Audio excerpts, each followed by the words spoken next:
আসসালামু আলাইকুম guys. Matrix engineering ভিডিওর পক্ষ থেকে স্বাগতম সবাইকে আজকের আরেকটি নতুন ভিডিওতে।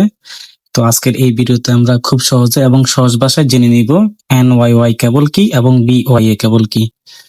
তো চলুন আমরা ভিডিওটি শুরু করি। এই যে কেবলগুলো আমার সামনে দেখা যাচ্ছে এগুলো হচ্ছে বিওয়াইএ কেবল। এখানে যে প্রতিটা কেবল আছে সবগুলো হচ্ছে বিওয়াইএ কেবল। বিওয়াইএ কেবল আমরা চিনবো কিভাবে? বিওয়াইএ কেবল, এই বিওয়াইএ আগে এই নামের অর্থটা কি চলেন আমরা সেটা জেনে নিই। বিওয়াইএ কেবলটা ব্রিটিশ স্ট্যান্ডার্ড মেনটেন করে তৈরি করা হয়। বি এর অর্থ দ্বারা হচ্ছে কপার কন্ডাক্টর, আর ওয়াই হচ্ছে, আর এ ওয়াই এর অর্থ হচ্ছে যে পিভিসি ইনসুলেশন, আর এ মানে হচ্ছে সিঙ্গেল কোর। তার মানে কি দাঁড়ালো তাহলে? ব্রিটিশ স্ট্যান্ডার্ড মেনটেন করে কপার কন্ডাক্টর পিভিসি ইনসুলেশন দিয়ে একটা সিঙ্গেল কোরের কেবল তৈরি করা হয়, সেটাই আসলে বিওয়াইএ কেবল। এখন আরেকটা বিষয়, আমরা এটা চিনবো কিভাবে? এই যে কেবল দেখেন, এখানে এখানে কি আছে? ইনসুলেশন কয়টা? এখানে একটা ইনসুলেশন আছে।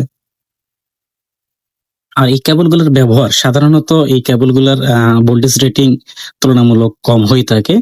সাধারণত এই ভোল্টেজ রেটিং 450 থেকে 760 পর্যন্ত হয়ে থাকে। এই জিনিসগুলো আসলে কেবলের গায়ে খুব ভালো করে লেখা থাকে।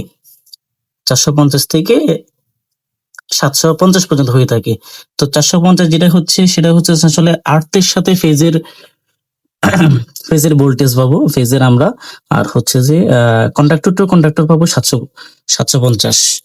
আর এই কেবলগুলো যেহেতু একটু লাইট ডিউটি কেবল, এগুলো সাধারণত ডিবির কন্ট্রোলিং, ইন্টারনাল হাউস ওয়ারিং অথবা ডোমেস্টিক ওয়ারিং অথবা ইন্ডাস্ট্রির ক্ষেত্রে ছোটখাটো ওয়ারিং এর বেলায় লাইট ফ্যানের ওয়ারিং এ ব্যবহার করা হয়।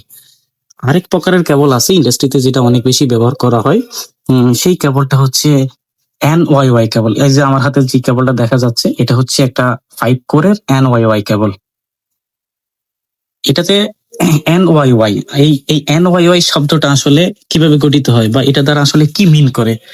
যে এনওয়াইওয়াই কেবলটা জার্মান স্ট্যান্ডার্ড মেনটেন করে তৈরি করা হয়, বিডিএ অথবা ডিআইএন স্ট্যান্ডার্ড মেনটেন করে তৈরি করা হয়। এর ভোল্টেজ রেটিংটাও তুলনামূলক বেশি, 600 থেকে 1000 ভোল্ট পর্যন্ত হয়ে থাকে।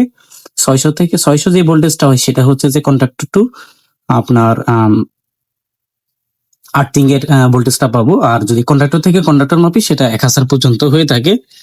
এখন এটার যে এন হচ্ছে যে জার্মান স্ট্যান্ডার্ড, ওয়াই হচ্ছে একটা ইনসুলেশন, পিভিসি ইনসুলেশন, আর বাকি যে ওয়াই থাকে সেটা হচ্ছে যে পিভিসি আউটার ইনসুলেশন, পিভিসি শীতের ইনসুলেশন বলা হয়ে থাকে সেটাকে। তার মানে এন দ্বারা জার্মান স্ট্যান্ডার্ড বুঝায়, ওয়াই দ্বারা ইনসুলেশন বুঝায়, আর বাকি যে ওয়াই থাকে সে ওয়াই দ্বারা বুঝাচ্ছে পিভিসি আউটার শীত।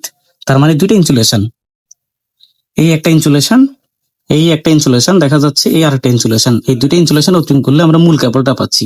এই হচ্ছে কপারের কন্ডাক্টর। যেহেতু এটাতে আসলে ডাবল ইনসুলেশন দেওয়া আছে, এই কেবলটা ওয়েদার প্রুফ, তারপরে water resistance, strong cable, underground strength অথবা industrial wiring, substation, DB, outdoor DB রুটে ব্যবহার করা হয়। ভোল্টেজ রেটিং ও ভালো বিদায় এটা ওখানে ব্যবহার করা হয়ে থাকে। তো আমরা আসলে আজকে যে সহজে জানলাম বিওয়াই এবং এনওয়াইওয়াই কেবলের ব্যবহারটা কোথা হয়। আর এক কথা যদি, সোজা কথা যদি, বিওয়াই হলো ইনডোর লাইট ডিউটি কেবল, আর যদি এনওয়াইওয়াই এর কথা বলি আমরা আউটডোর বা underground heavy duty double insulated cable. ধন্যবাদ সবাইকে আমাদের এই ভিডিওতে, পরবর্তী ভিডিওতে সাথে থাকার জন্য ধন্যবাদ। আসসালামু আলাইকুম।